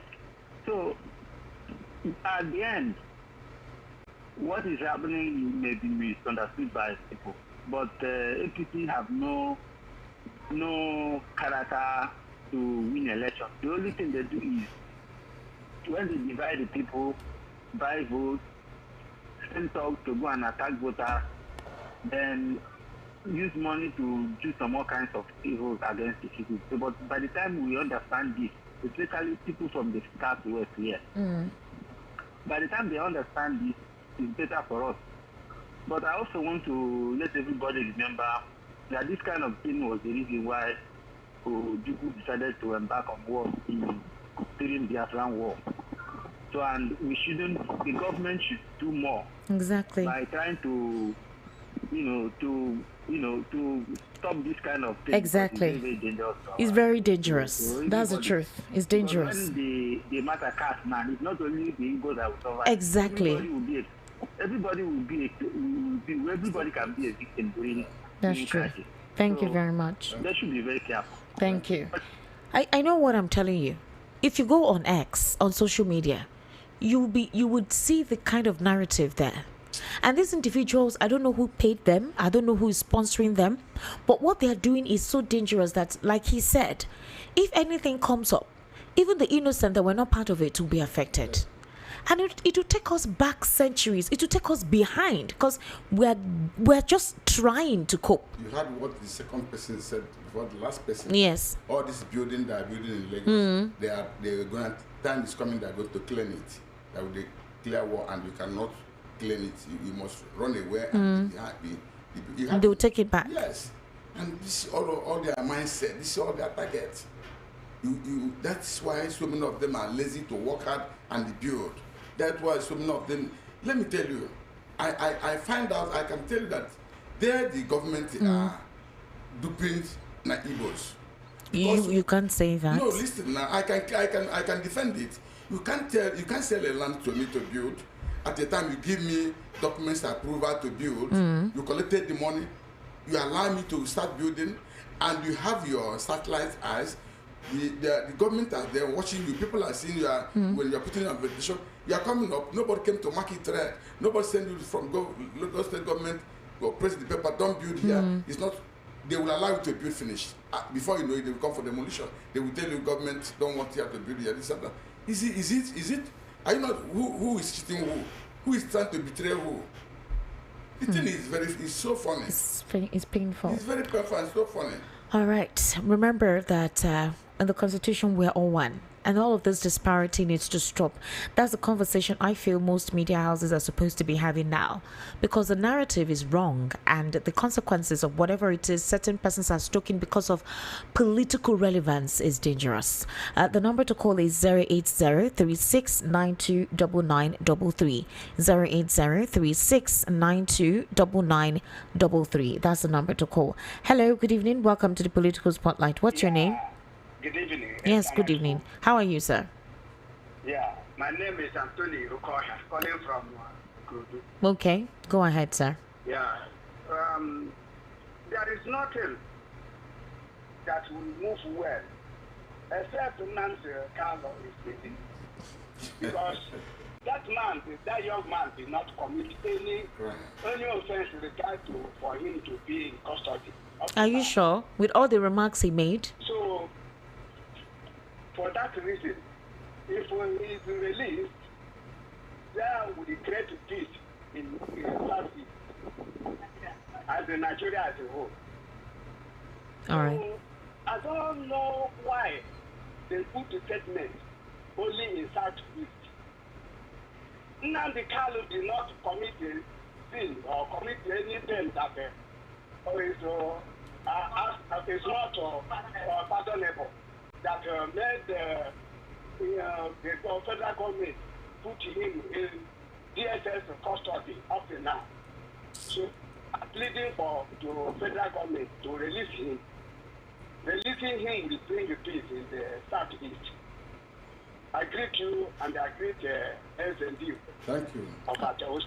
All right, thank you very much for calling. All right, thank you. Okay, so I'll take some messages and then obviously come back to the conversation that we're having, or rather take your calls. My VOP family, good job you're doing. If Nigeria happened to you, will stand up for the truth. It's only Nigeria that people are being arrested by 12, 2 p.m. and 3 a.m. without an invitation. Donald Trump's world leader, Mrs. Amarachi from Ayobo.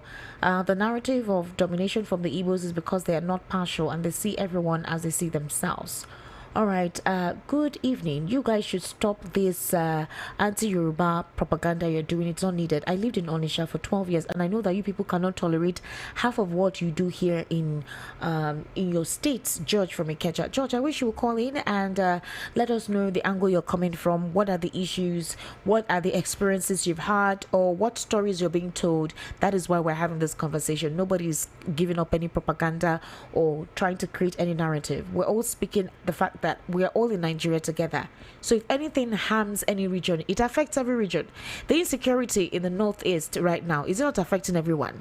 Monies need to be given to the Nigerian military to tackle insecurity there. So even if some people claim that politicians are the ones that actually brought in these guys, who is bearing the brunt of this?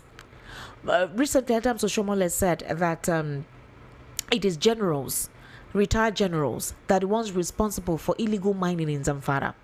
And because of the illegal mining there, that is why you have heavy insecurity in that place. And they're the ones arming those individuals with weapons and all whatnot, causing instability in the region because of the mining of the gold, the material there. That's what he said. And that the responsibility or the consequence of that is the federal government that is bearing the brunt. that he wrote to the president, the former president, Muhammadu Buhari, to look into these things. It was obvious. I have the audio here. In fact, let me even play it out, so it's not like we're just saying what we are saying.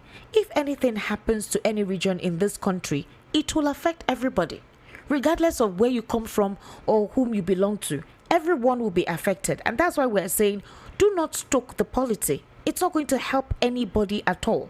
When you stoke the polity, who gets affected? When you stoke the polity and something happens, who will help you out of the situation? Let's quickly take a listen to Adam Soshomele when he made that statement.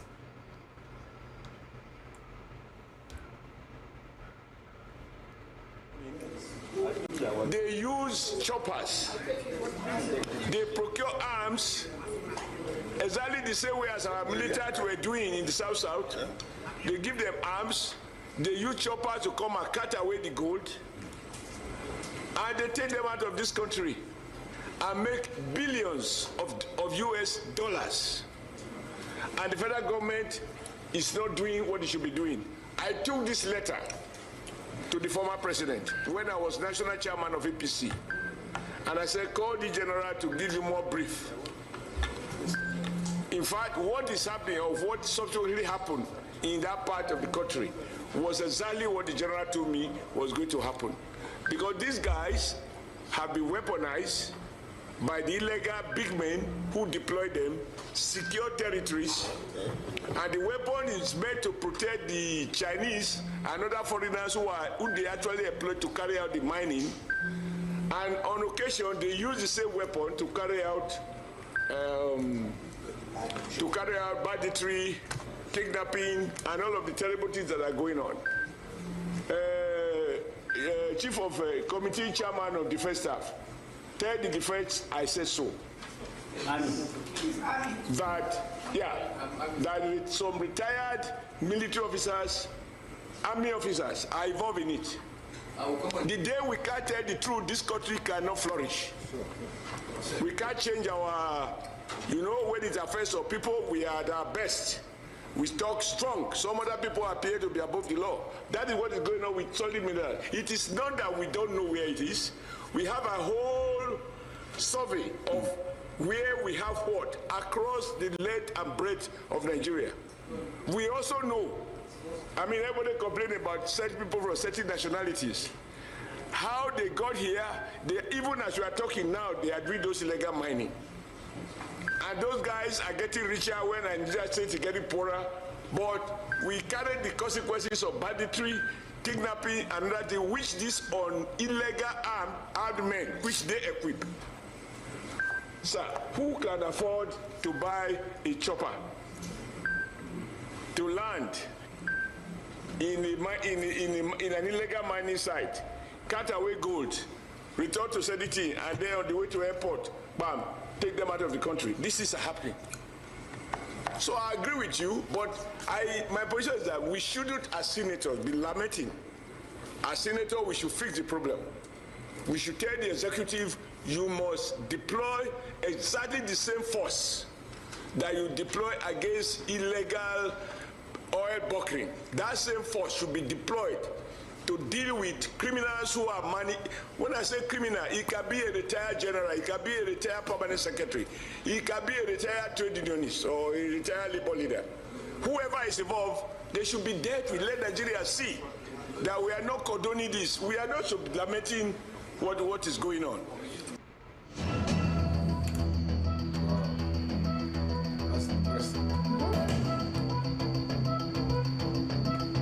That's the truth. At the end of the day, those who bear the consequences are we. We're the ones that go. The federal government will put money to see how they can combat the consequences of that action. So we need to clear this narrative and try to work together, regardless of anybody's political affiliation or fight for political relevance. Do you know in Nigeria, when they are talking Southeastern land, is inland can is the problem that from here to east, you go to the whole road was blocked. From here, from a pole to a pole, you see checking point. From a pole to pole, you see checking point. From here to here, you see checking point. It's only in the eastern road you will see such in Nigeria. It's only in the Eastern Road. I do travel to Abuja. I do travel to other states in this country. You cannot see road block the way it's in the east. Even in the inside Southeast, inside the village, you will see road army blocks, police blocks. So is that none can cause that? Is that not? Are you telling me that federal government does not know about all these road blocks? If you are traveling from Lagos to east, something you can travel to 4 hours, 3 hours, you will get to the east maybe 5 hours, 6 hours, 7 hours. You have not even gotten to your place, and they always cost hold up on the road, heavy hold up. Just Easterners are the only one suffering in this Nigeria without any reason, without any cause. So sometimes it's very painful. My very self, as I'm sitting here, I'm a typical Igbo man, and the blood of Igbo man is running in my system. It's running in my system. I hate injustice. I thank God, and I'm very much. I pray that Mrs. Adesanya, the judge who took my case, God will keep me alive. God will put. He saw the truth. He saw. Is it a woman or a man? She's a woman. A woman. Okay. The woman, I saw him as somebody who is practicing Christianity, because he came out before the court said that this man is innocent. The evidence, all the things people are saying about this man, there's no evidence, there's no proof. What's her name? Mrs. Adesanya. Mrs. Adesanya, thank you very much for being impartial and objective in your judgment. So he saw it and said, no, this man should go his home. And so many other people, like you said here, I said earlier, some of our representatives, governors, ministers, those are representing us, they are not doing anything to us. It is personal interest, and that is what is happening in the Southeast today and in Nigeria at large. Thank you very much. Let's take calls, all right? Let's take calls and get reaction. Hello, good evening. Welcome to the Political Spotlight. How are you? Hello, good evening. How are you? You're live, oh, hello? All right, try and call us back. I've been saying hello, you're not responding. Hello? Okay. All right. The number to call is 08036929933. 08036929933. Yes. Hello. Welcome to the Political Spotlight. How are you? Thank you. Good evening. Good evening. Yes. This is Emmanuel. All right. Emmanuel from where? From Mushin. All right, Emmanuel, please go ahead, sir. All right. Please, I just want to let this my voice to go to other people to learn much about it, because I believe that the Westerner in this country wanted to leave this country, this Nigeria is called country. The Igbo, they wanted to leave. The Central North wanted to leave. But if it is only the West and the East, another East, another West, it doesn't want to go, why can't the leaders of this middle belt in the Western and the Central North and Igbo, why can't their leaders meet each other? Let them meet and write a correspondence to the extent that they will sign it and they will submit it. If it is only the Western, Northwest is not ready to go alone, to leave the country, let them stay there. And if the two of the Northwest or the North something wanted to fight the remaining people wanted to leave, let them come and fight us. That is the way I think we should go about all these things. If we just wait for government, we will just waste our time unnecessarily. Thank you. Thank you very much. I think, did you understand what he was trying to say? Yes.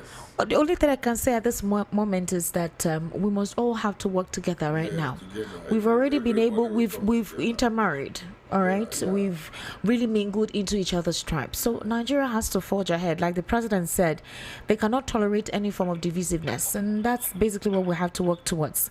All right, thank you very much for calling. The number to call is 08036929933. And the WhatsApp number is 08171756338. 08171756338. That is the WhatsApp number to send your messages to. We're currently streaming live on YouTube as well. Is at VOP903 FM. And you can also join us on Instagram at ESTANWAZ. All right. Hello. How are you? Good evening. Welcome to the Political Spotlight. Good evening. Yes. Good evening. What's your name? My name is Mr. Zenwa. Okay, location, Mr. Ezanwa. Hello? Yes, I can hear you. What's your location, sir? I want to talk is that this country we are living is called Nigeria. If we want to be in peace, we can be in peace. But the problem is that everybody is shouting about Igbo. What do these Igbo people do? Let us talk about Nigeria. Let them leave Igbo people to stay and live alone. If they don't want Igbo people, let Igbo people go. Yeah. Let us just go and stay on our own. We don't want trouble. Yeah. Everybody is against Igbo. So that's what I want to say. Thank you. All right. Let me take some messages. Bukola Simeon from Roundabout Amuko. I think the Eze has spoken well. All this hatred word is uncalled for. We have come a long way together. Those calling for Igbos to go, maybe they should stop going to Igbo-owned restaurants to eat delicious food. Like he said, traveling is part of experience. If you have not traveled to other part of the country, you might not appreciate their person. Thanks. All right, Bukola Simeon. Good evening. The country currently lacks its breath and is dying. The breath of Nigeria is the Igbos. The Igbo have been angered by Nigeria. Nigeria needs to apologize, hand over the economy and governance to them, and watch if the country can surpass even the United States and China. Tochukwu Adele Thompson from Obani Koru. Good evening, VOP FM. My name is Abraham from Mafuluku. My little contribution to tonight's issue on insecurity is that the government knows what to do to curtail the issue, but they have turned a blind eye for reasons best known to them. It pains me a lot that in this 21st century Nigeria, we're still struggling with issues of insecurity, and in place where there is insecurity, nothing thrives there.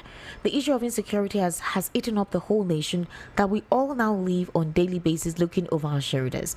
The whole country is in turmoil as of now. I pray the government should look into this issue and create a better environment for Nigerians.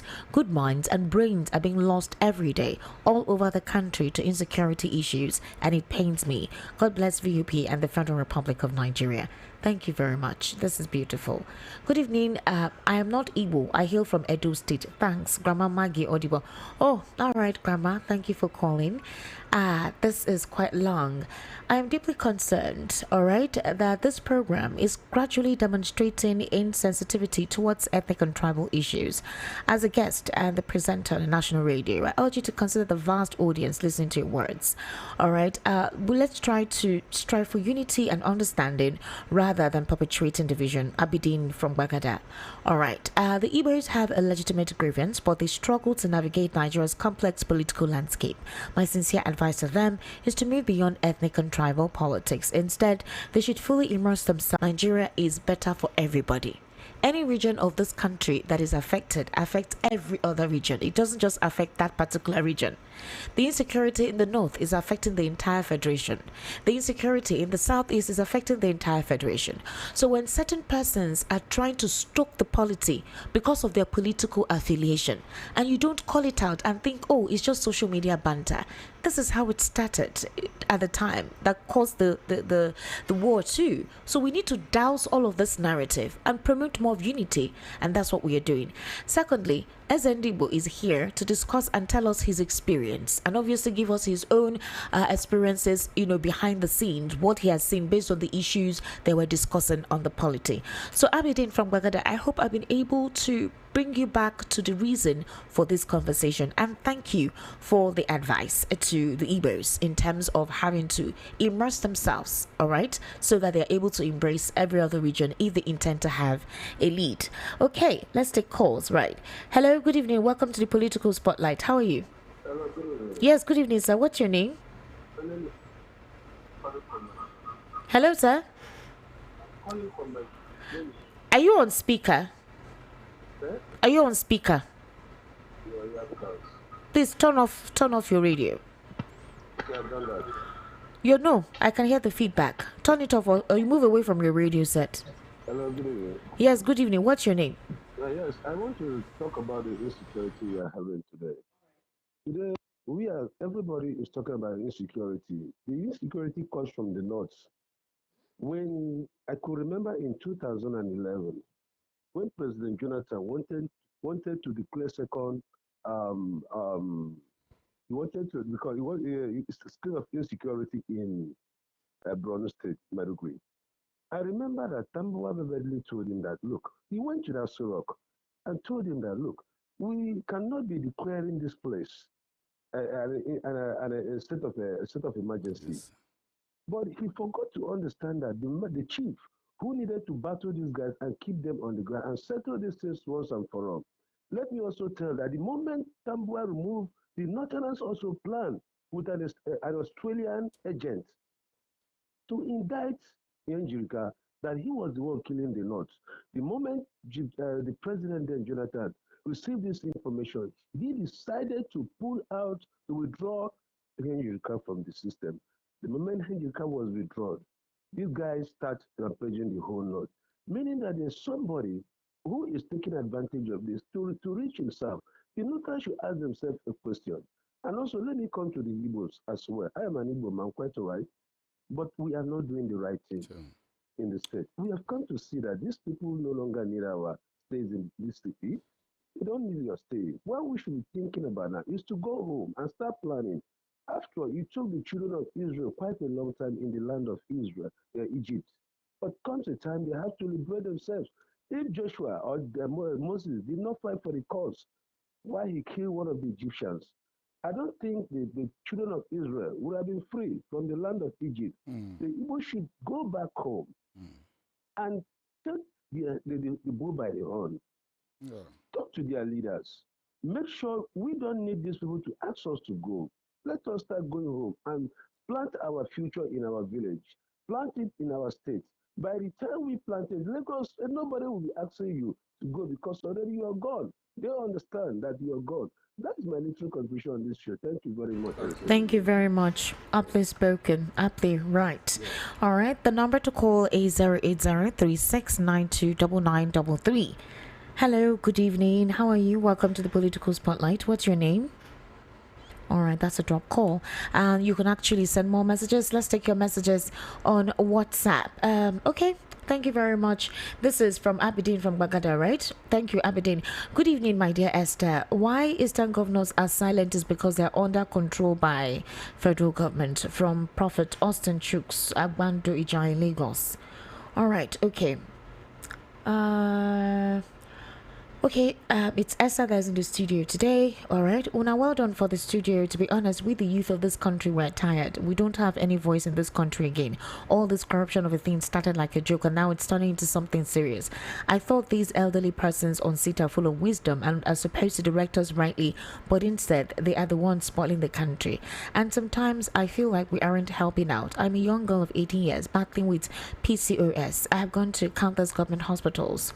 All right, thank you very much for your contribution in the program. Good evening, Esther and VOP family. Lieutenant General Joshua Dogunyaru was alleged to have said at the time that the greatest problem of Nigeria is Igbo question.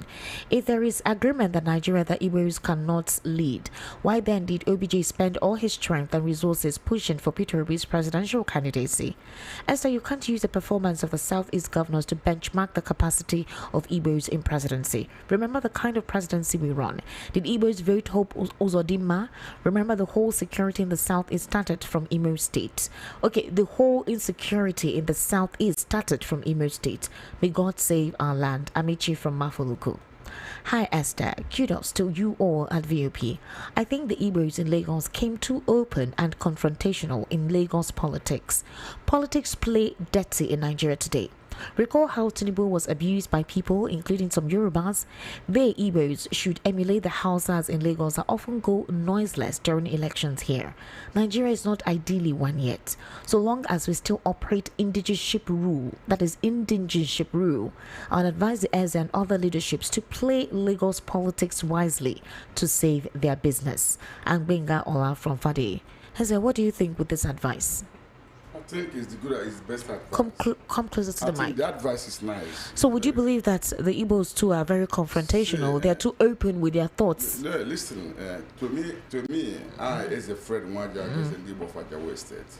You see, I don't believe Igbo man must rule.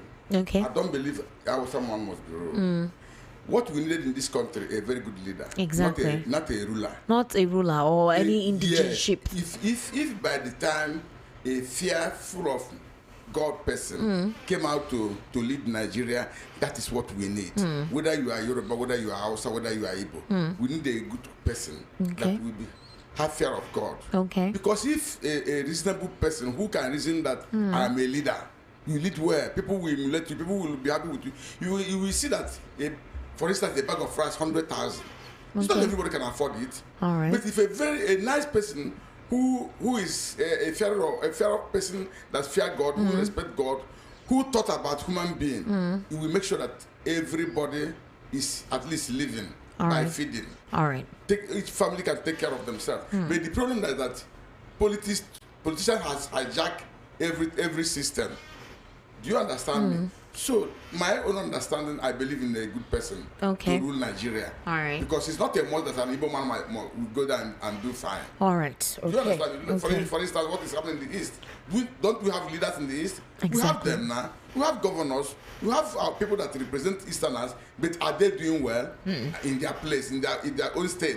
That's the question you ask yourself. All right, thank you. Good evening to you and the guest, Sahid Barawa from Isolo. Truth be told, the Goshians and by extension Yorubas are very accommodating. Unfortunately, Igbos usually take this for being weaklings. Can you tell me that you haven't heard from your kinsmen that Lagos is a no man's land, or that Igbos developed Lagos, whereas the region is largely undeveloped and retrogressing on a daily basis? These boastful rhetorics from Igbos are responsible for the acrimony and resentment against Igbos that you are seeing. Also, your guest should retract his statement that Yorubas are envious of Igbos. He should be able to admit when his people are going off cut.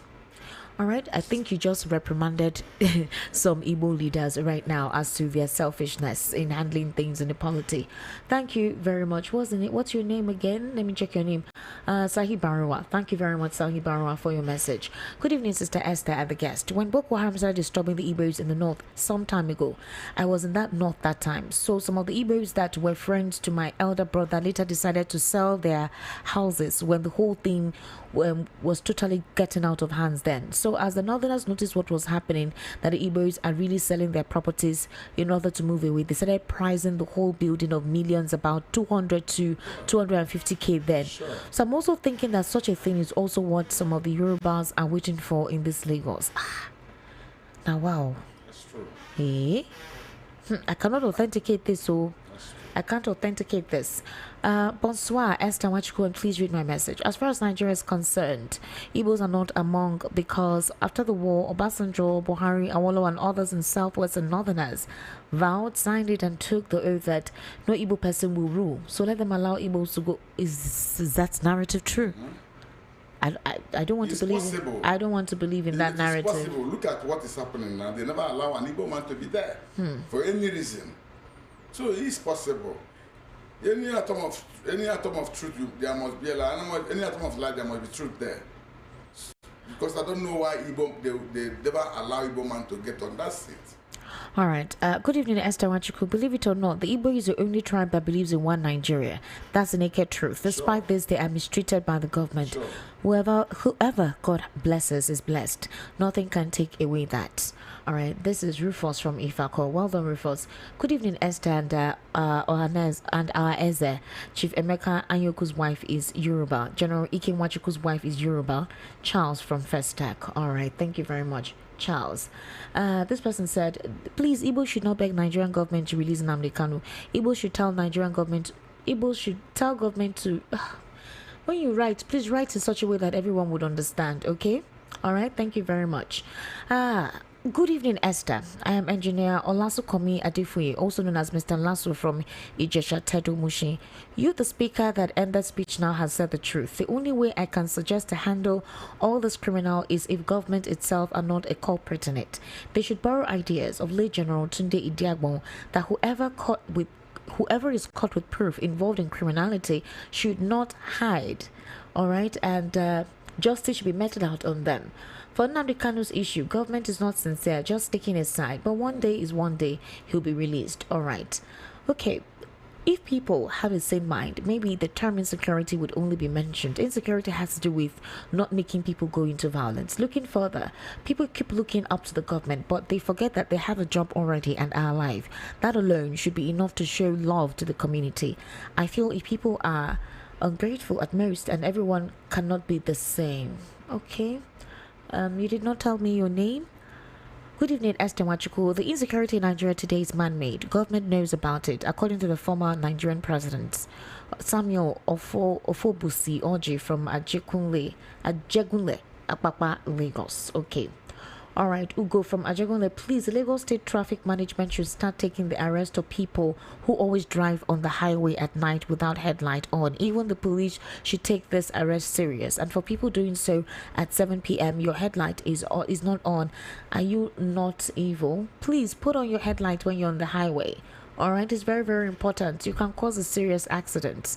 All right, please let us be civil in how we conduct our activities in this country. Good evening, Esther. There is a saying by beautiful Nubia. The true test of leadership is to lead right in front and be responsible when things go wrong. Leadership is for action and not excuses. A true leader should listen to the people and change the obnoxious policies created that has turned the people to beggars and are martyrs in the midst of plenty. People's dignity were trampled upon. Rather, it was being justified. 90 persons died in a tanker explosion in Niger State, and that is why we are in this nightmare. Looking at this year, they're increasing tariffs on data and other communication means. Soon, PHCN would increase theirs too. It shows that this government is here to impose more taxes and not to serve. That means the president, like what the president said in Ghana, is based on not being true. He is practicing he is preaching. It's a shame the worst of us is really the best of us. Truly, there was a country. Okay, what is eating the beans always lives within the beans. What's happening in Southeastern Nigeria lives within them. What are you not telling me? All Igbo politicians receive same allocation from the federal government. What have they been doing with it? Why can't they utilize these funds to develop their own states? Why can't their unit, irrespective of political party affiliations, fight the same cause? Selfishness and greed is a problem, not other ethnicities. Well, we are watching as the planet is carefully observing and listening. Comrade Abraham. Wow, interesting. Good evening, my Super Esther. I'm excited with this discussion. You are very impressive with the presentation. Everything is truly open, but no matter how we intermarry, that doesn't mean many Igbos married from other countries. OC Noah from Ayabo. All right, OC, thank you very much. The way forward for Nigeria is in the hands of God. Nobody in Nigeria's corridor power can save the country as it stands today, because they are all fishes from the same water. Our Messiah is on the way.